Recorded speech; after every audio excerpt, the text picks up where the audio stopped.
किसानों के साथ के बगैर किसी भी राजनीतिक दल को सत्ता हासिल करना आसान नहीं होता।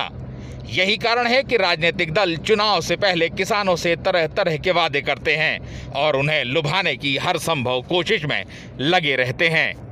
राजनीतिक दलों के घोषणा पत्र इस बात की गवाही देते हैं कि अगर वे सत्ता में आ गए तो किसानों की तकदीर और तस्वीर एकदम बदल जाएगी। मध्य प्रदेश के विधानसभा चुनाव में भी ऐसा कुछ हुआ था।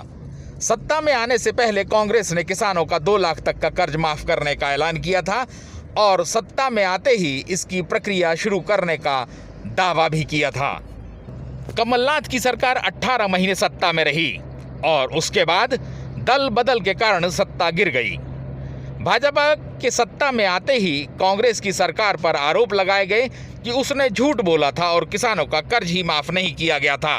वहीं दूसरी ओर कमलनाथ की ओर से यह दावा किया जाता रहा कि उनकी सरकार ने 26 लाख से ज्यादा किसानों का कर्ज माफ किया है। कर्जा माफ नहीं हुआ, बात स्पष्ट है और मेरे पास इसकी पेन ड्राइव है।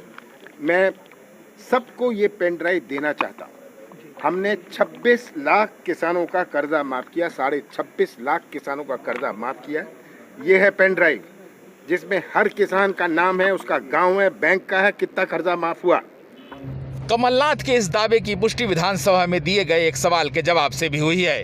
वहीं सरकार यह कह रही है कि अधिकारियों ने गलत जानकारी दी विधानसभा में। देखिए, वो विधानसभा में गलत जानकारी भेजी गई है, उसकी गलत जानकारी भेजी गई है और उसकी जो भी है वो उसकी जानकारी अधिकारियों के स्तर पर गलत भेजी गई है और उसमें जांच करके उसको ठीक किया जाएगा।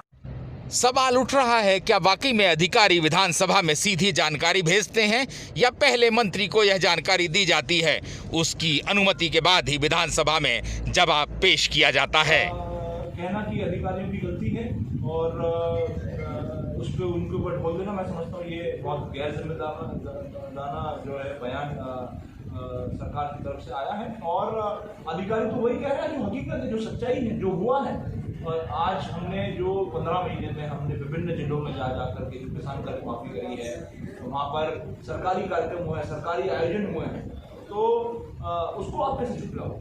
वो तो हकीकत है। सरकार की ओर से किए जा रहे इस दावे को सही मान भी लिया जाए कि अधिकारियों ने गलत जानकारी दी है, तो क्या यह मान लेना चाहिए कि सरकार तो शिवराज की है मगर राज अधिकारियों का चल रहा है? अगर ऐसा हो रहा है तो ये लोकतंत्र के लिए तो किसी मायने में अच्छा नहीं माना जाएगा।